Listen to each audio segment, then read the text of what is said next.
हितरवंश महाप्रभु का एक ही नियम है, क्या कि महाप्रभु जी ठाकुर जी का ही प्रसाद पाते हैं।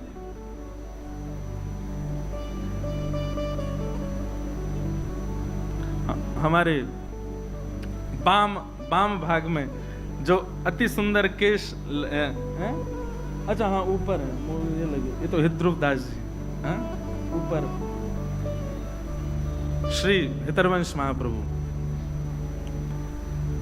सर्वस महाप्रसाद प्रसिद्धता के अधिकारी। हितरवंश महाप्रभु का एक सुदृढ़ नियम है, क्या? ठाकुर जी के प्रसाद से इतर कुछ ग्रहण ही नहीं करते।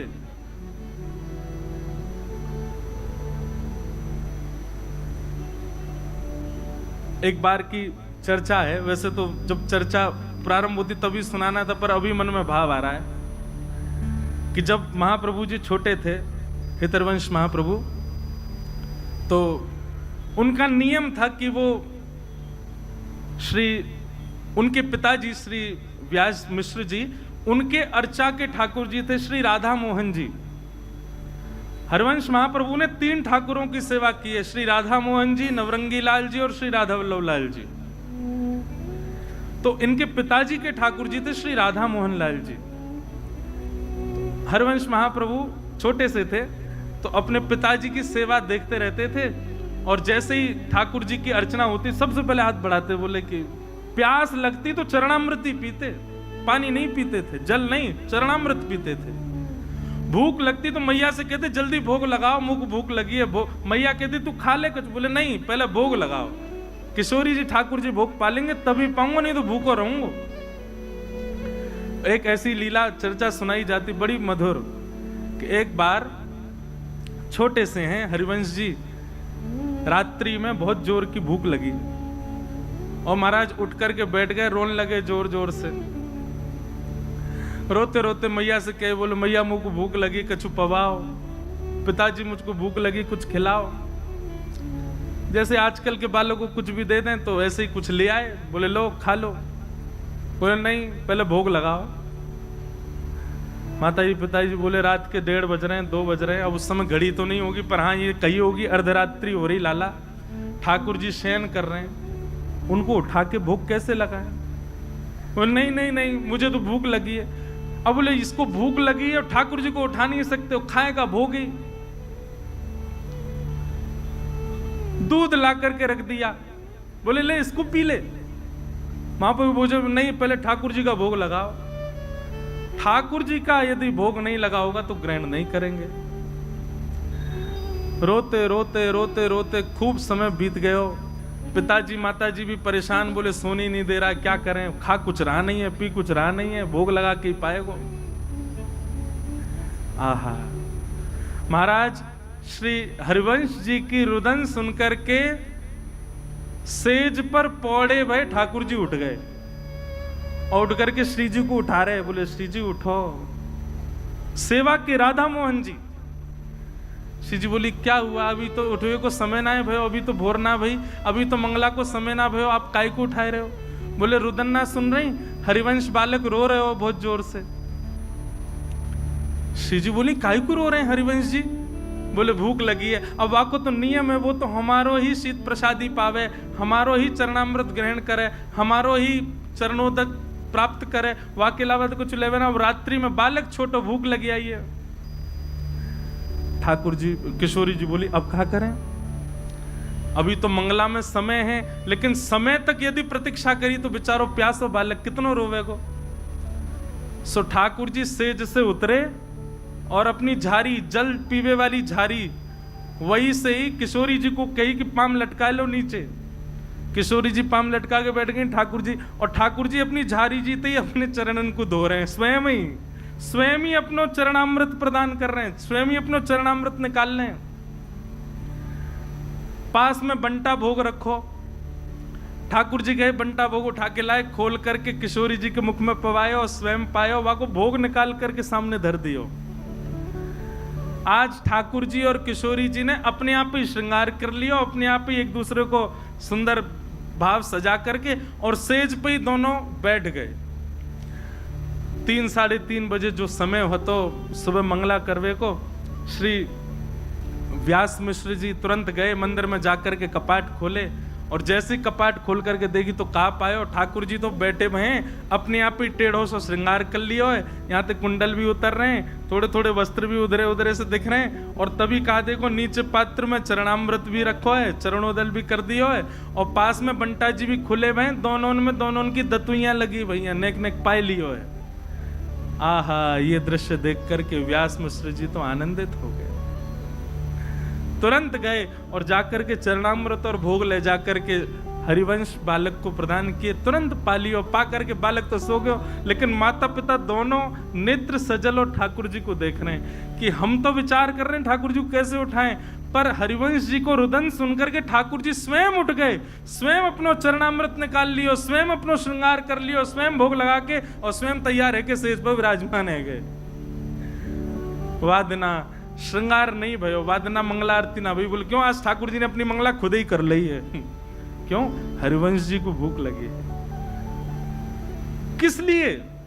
क्योंकि उनका नियम है कि वो ठाकुर जी के प्रसाद के अलावा कुछ नहीं पाते।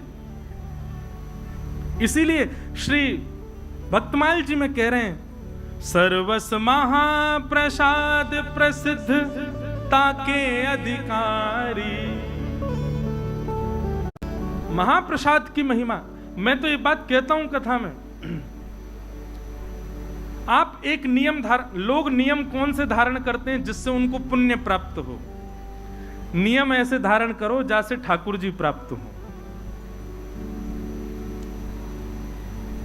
नियम ऐसे धारण करो जैसे ठाकुर जी लीला करें। अब वो नियम भी हम बता दें तो फिर नियम का बात, अपने आप ढूंढो। ऐसा कौन नियम करें जैसे ठाकुर जी प्राप्त हो? महाप्रसाद पावे को एक नियम ये श्री महाप्रभु जी से आप सब सीख सकते हैं। क्या? आज के बाद जो ठाकुर जी को अर्पित नहीं है उस वस्तु को लेना ही नहीं है, ग्रहण ही नहीं करना है। चाहे भूखे रहे आएंगे, चाहे प्यासे रहे आएंगे, पर जो ठाकुर जी को भोग ना लगाई गई हो, जो ठाकुर जी को ना पधराई गई हो, ऐसी वस्तु को अस्वीकार करो। ये नियम आप धारण कर लो। श्री महाप्रभु जी से यही सीख लो, उसी की कृपा से ठाकुर जी प्रकट हो जाएंगे।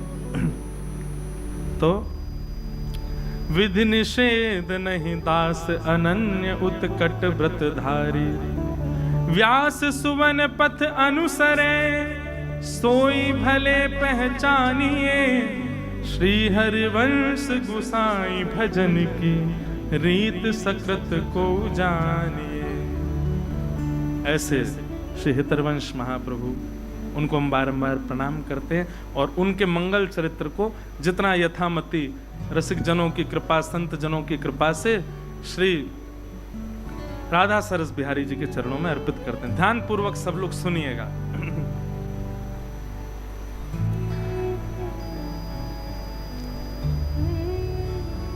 हरिद्वार की ओर जब आप दिल्ली से जाएंगे तो बीच में रुड़की पड़ता है।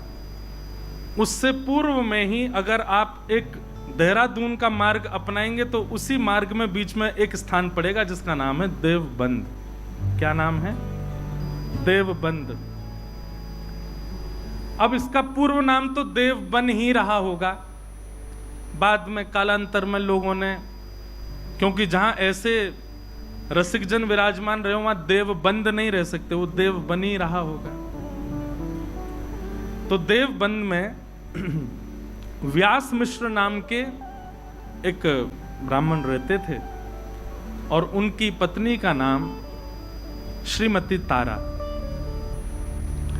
व्यास मिश्र जी जो थे ये बहुत अच्छे ज्योतिषाचार्य थे और ज्योतिष का ऐसा प्रभाव इन्होंने सब पर डाल रखा था कि महाराज खूब भीड़ लगी रहती थी लोगों की पुछवाने के लिए। एक बार एक बादशाह के यहां गए और बादशाह के यहां जाकर के उसको कुछ इन्होंने भविष्य कथन किया और उसको आशीर्वाद के रूप में 4 श्रीफल प्रदान किए। बादशाह ने जब अपना भविष्य कथन सुना तो बड़ा प्रसन्न हुआ और प्रसाद रूप में 4 श्रीफल मिले। तो उसने पूछा ये 4 श्रीफल?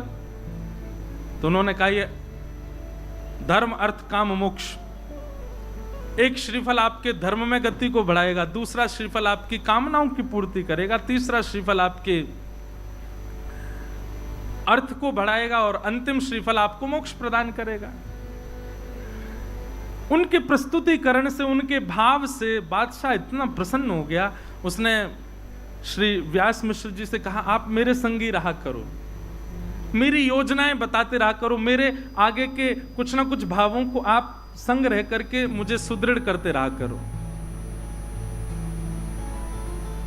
व्यास मिश्र जी बादशाह के साथ रहते, सुबह जाते शाम तक वहीं रहते, उन्हीं के बताए निर्णयों को बादशाह लेता था।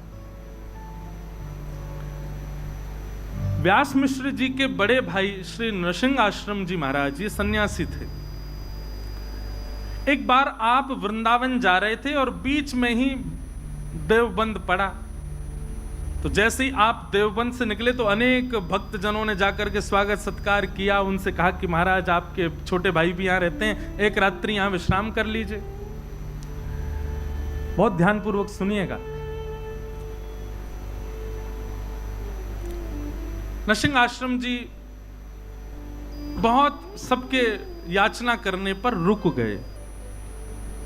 सब प्रणाम करने आए तो व्यास मिश्र जी अपनी पत्नी तारा के साथ में, बड़े भैया हैं, प्रणाम करने आए, प्रणाम किया, दोनों को आशीर्वाद दिया। जैसे ही प्रणाम करके उठे तो नृसिंह आश्रम जी ने व्यास मिश्र जी के ललाट को देखा और देख करके बोले, चिंता की रेखाएं दिख रही हैं, बहुत चिंतित लग रहे हो आप, क्या बात है?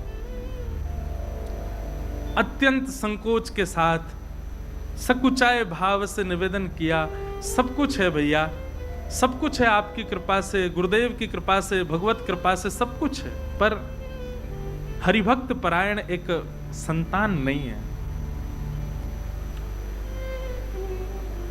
नृसिंह आश्रम जी हंसने लगे, बोले तुम पूरी दुनिया का भविष्य बताए फिरते हो, अपना भविष्य नहीं देख पा रहे। और रही बात, भाई संतान नहीं है तो इसको भगवत प्रसाद मानो, दोनों ही भजन करो, मत पड़ो उस भाव के पीछे। मैं कथा में एक बात कहा करता हूं, प्रकृति आपको जो सहज रूप से दे दे उसको स्वीकार करो। प्रकृति ने आपके लिए जिस भाव को नहीं रखा उसके पीछे मत भागो, चाहे वो संतान हो, चाहे वो ब्याह हो, चाहे वो कोई भी संबंध क्यों ना हो, संसार की कोई वस्तु क्यों ना हो। आप प्रकृति के पीछे दौड़ करके, भाग करके, दुनिया भर के क्रियाकलाप करके, दुनिया भर के जो है तंत्र मंत्र करके और योजनाएं बना करके अगर किसी वस्तु को पालोगे, प्रसन्न नहीं रह पाओगे। इसलिए प्रकृति जो दे उसको स्वीकार करो। पर यहां पर महाराज जी एक प्रश्न उठता है, ऐसे तो नंद यशोदा के भी लाला नहीं थे, उन्होंने भी तीर्थों में जा जा करके खूब प्रार्थना करी। हमारे नाना जी एक बात कहते थे, अच्छा एक बात बताएं,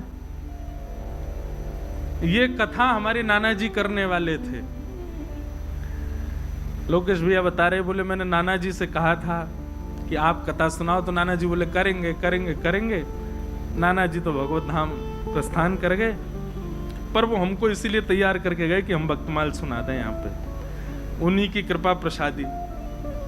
हमारे नाना जी के जिनने दर्शन किए होंगे ना, ये समझ लो कि उनको मतलब उनके बड़ भाग्य ही होंगे कि हमारे नाना जी के दर्शन हुए। ऐसे अद्भुत महापुरुष।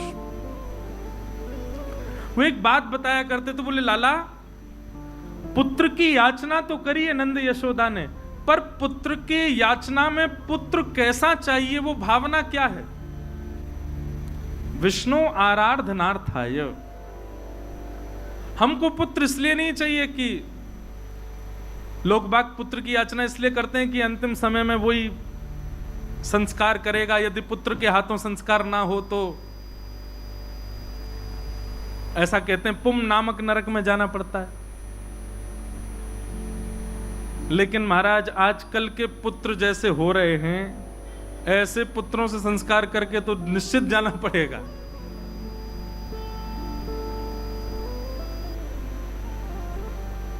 पुजमलू पीठ वाले महाराज जी एक चरित्र सुनाते हैं एक भक्त का। वो कुंज बिहारी लाल जी को ही अपना पुत्र मानते थे। और कहते थे मेरा कुंजो बेटा, कुंजो बेटा, कुंजो बेटा कह करके। अब देखो, बात तो कोई भी कह लेगा, मेरे ठाकुर जी, मेरे लाल जी, मेरे सखा हैं, मेरे पुत्र हैं, पर मानते कितना हो? कहने की बात है कि भाई प्रकृति जो दे उसको स्वीकार करो, जो ना दे उसके लिए ज्यादा प्रयास मत करो, लेकिन फिर भी प्रयास करना है तो याद रहे ठाकुर जी को वचन देना कि नाथ मुझे ये वस्तु दे दो, मैं आपको वचन देता हूं आपके चरणों में ही अर्पित रहेगी, तो वो वस्तु मिल जाएगी। और वही भाव रखा। नृसिंहदेव जी के चरणों में सबने प्रणाम करते हुए कहा व्यास मिश्र जी ने कि हमें एक पुत्र की प्राप्ति हो, भगवत परायण पुत्र हो, भक्ति परायण पुत्र हो। तो नृसिंह आश्रम जी बोले कि तुम सबका भविष्य देखते हो, अपना भविष्य नहीं देख पाए, और मुझे तो दिख रहा है कि तुम्हारे संतान का योग नहीं है। अब तक तो व्यास मिश्र जी बोल रहे थे, लेकिन तारा माँ ने थोड़ी सी प्रार्थना करते हुए हाथ जोड़ के कहा, बोले भगवान यदि सब विधि का विधान है, सब पूर्व से ही नियोजित है, तो फिर आप जैसे संतों के पीछे इतनी भीड़ क्यों लगी रहती है? आप जैसे संतों को इतना लोग प्रणाम क्यों करते हैं? आप जैसे भक्त, आप जैसे संत, इनकी महिमा क्यों है? जब सब विधि से ही होना है तो फिर संतों को, भक्तों को, वैष्णवों को प्रणाम करना बंद कर देना चाहिए। तो हम तो प्रणाम इसीलिए करते हैं सब सुखद हो जीवन में।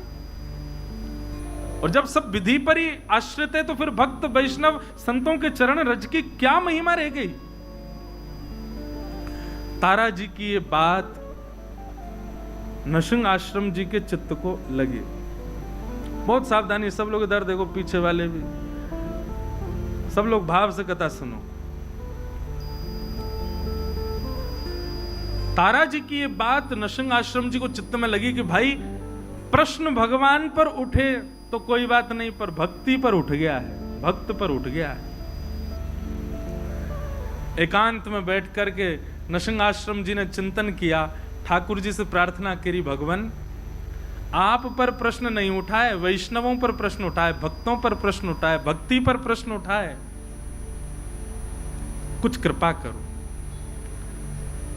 ठाकुर जी प्रसन्न मुद्रा में नृसिंह आश्रम जी के चित्त में आ गए और आकर के अपनी वंशी को ही दिखाने लगे और मानो आज्ञा करने लगे, जाओ अपने भैया से कह दो, छोटे भाई से, निश्चिंत हो जाए। मेरी अधरामृत का निरंतर रसपान करने वाली, अत्यंत रस से सराबोर, और पूरी दुनिया तो केवल और केवल मेरा प्रसाद पाती है, पर मेरा स्वच्छंद अधरामृत जिसने जीवन भर पाया, ऐसी वंशी ही उनके कुल में पुत्र बन करके आएगी। लेकिन याद रहे वो भक्त परायण, भक्ति परायण और भक्ति की धारा प्रवाह करने वाला बालक होगा। कोई वंश परंपरा और कोई अपने वंश वृद्धि या फिर धन वृद्धि आदि इन सब भावनाओं से पुत्र की याचना ना रखे। भक्ति का वर्धन करने वाला पुत्र उनके कुल में होगा, मेरी वंशी ही पुत्र बन करके आई, आज्ञा कर दीजिए। नृसिंह आश्रम जी व्यास मिश्र जी के पास गए और हृदय से लगाते हुए कहा, ठाकुर जी ने आज्ञा की है, चिंता मत करो, आपके घर ठाकुर जी की वंशी ही पुत्र रूप धारण करके आएगी, पर भक्ति वर्धन करने वाली, यही भावना उसके चित्त में होगी, वो भक्ति का वर्धन करने वाला बालक होगा। कुछ समय बीता और तारा मैया के गर्भ में भक्तराज श्री हरिवंश जी आए। महाराज जी, इतना सुंदर वर्णन है चरित्र में कि जैसे वो कहते हैं, जा दिन से हरि गर्भ ही आए। हमने कौशल्या मैया के बारे में सुना है, हमने देवकी मैया के बारे में सुना। जब से ठाकुर जी गर्भ में आए तब से मैया को अच्छा अच्छा अनुभव होने लगा, सुंदर सुंदर भाव होने लगा। पर यहां पर कितना सुंदर भाव बताया कि जब से श्री हरिवंश महाप्रभु तारा मैया के गर्भ में पधारे, तब से तारा मैया को वृंदावन की स्मृति होती है। रात्रि में सोते सोते मानो उठ के बैठ जाती हैं, श्री वृंदावन, श्री वृंदावन, श्री वृंदावन, श्री वृंदावन, श्री वृंदावन। व्यास मिश्र जी उठ के बैठ जाते, देवी क्या हुआ? बोले कैसी सघन कुंज है ना, कैसी लता द्रुम है ना, कैसी सुंदर कलकल करती यमुना जी बह रही है ना।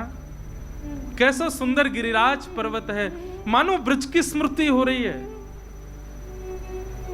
और फिर नेत्र खुल जाते हैं तो नेत्रों से अश्रुपात होने लग जाता है, रुदन विरह भाव। व्यास मिश्र जी कह रहे हैं क्या हुआ देवी? बोले मुझे नहीं पता क्या हो रहा है, पर पता नहीं क्यों जब भी सोती हूं तो स्वप्न में कुंज दिखाई देते हैं और लता पत्र दिखाई देते हैं, यमुना जी दिखाई देती हैं, वृंदावन वृंदावन वृंदावन वृंदावन की स्मृति होती है।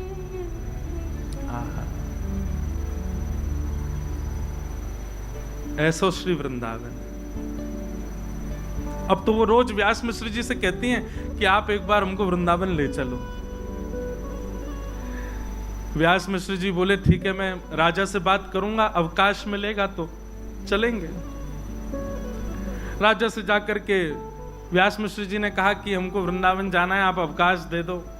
तो राजा ने कहा अरे आप क्यों जाएंगे, हमारा आगरा जाने का कोई योजना बन रही है, तो हम जाएंगे, पूरी व्यवस्था के साथ जाएंगे, तो हमारे संग ही चल देना। अब राजा की बात वो तो कल पे टालते जाएं, कल चलेंगे कल चलेंगे कल चलेंगे करते करते करते महाराज महीनों बीत गए। और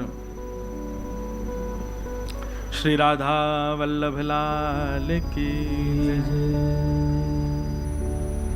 राजा तो रोज कहें कि भैया आप चलेंगे, पर समय बीतता गया। रोज तारा मैया कहती हैं कि हमको वृंदावन ले चलो, मुझे बहुत विरह होता है, बहुत स्मृति होती है वृंदावन की, बहुत याद आती है, एक बार दर्शन करा लाओ वृंदावन का। जब अंतिम माह चल रहा था, बस अब प्रकट होने ही वाला है बालक, उस स्थिति में मां आ चुकी हैं, तब राजा आकर के कहता है व्यास मुझसे, बोले हमारी आगरा की योजना बन गई है, चलो।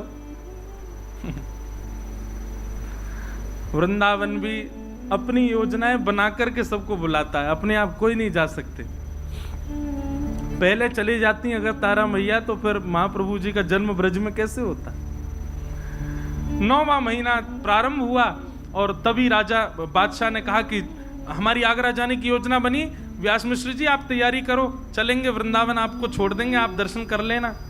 व्यास मिश्र जी बोले अब तो असंभव है, अब तो बालक आने वाला है। बोले आप चिंता मत करो, रानियों जैसी व्यवस्था करेंगे, पालकी में लेकर के, बिल्कुल कोई दिक्कत नहीं होगी, सखी सहचरियां और सब बढ़िया व्यवस्था करके ले चलें, पलकों पे लेके चलेंगे, आपकी पत्नी को लेके चलो। व्यास मिश्र जी का मन तो थोड़ा कम था, जैसे ही घर जाके तारा जी से कहा कि बादशाह ने आज कहा है आगरा जाने के लिए, वो तो पीछे ही हाथ पकड़े, बोले नहीं फिर तो चलेंगे। बोले तुम्हारी स्थिति, बोले मैं संभाल लूंगी, पर ले मुझे वृंदावन ले चलो। और बादशाह के उस टोली के साथ में व्यास मिश्र जी और तारा मैया आगरा के मार्ग की ओर प्रस्थान करने लगे। तभी बीच में पड़ा श्री वृंदावन। वृंदावन में प्रवेश किया।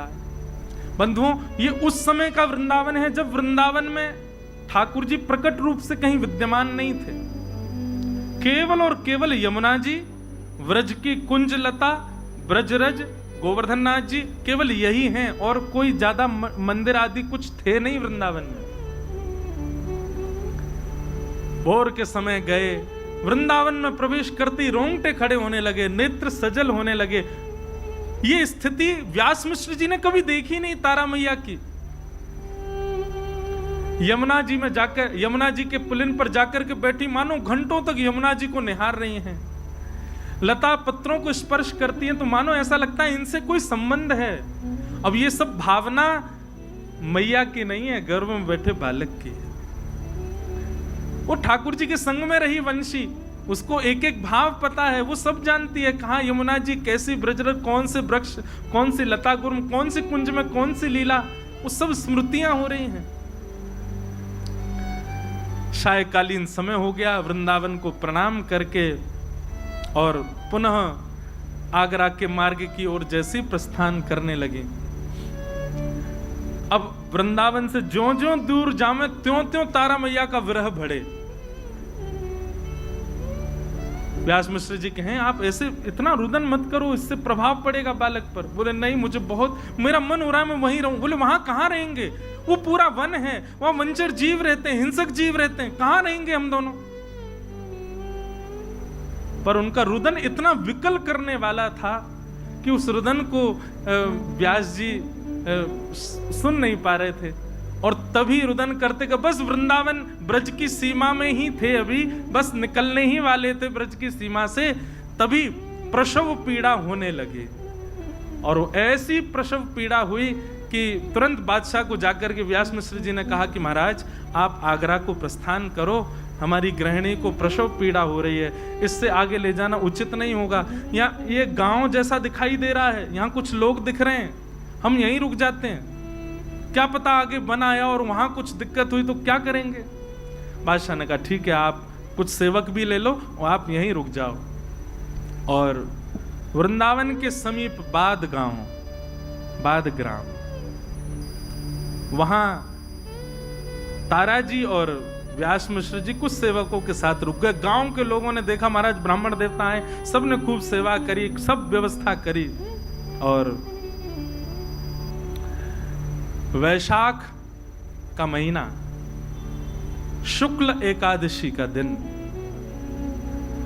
वैशाख शुक्ल एकादशी, और जैसे ही भोर का समय हुआ है, भोर के सूर्य उदित होने वाले हैं, यहां तो पृथ्वी पर सूर्य उदित हुए हैं और वहां तारा मैया की कोख से हमारे ब्रजमंडल के निधि श्री राधा वल्लभ लाल जी को विराजमान करने वाले परम वैष्णव परम भक्त शिरोमणि श्री हितरवंश महाप्रभु जी का प्रादुर्भाव हुआ।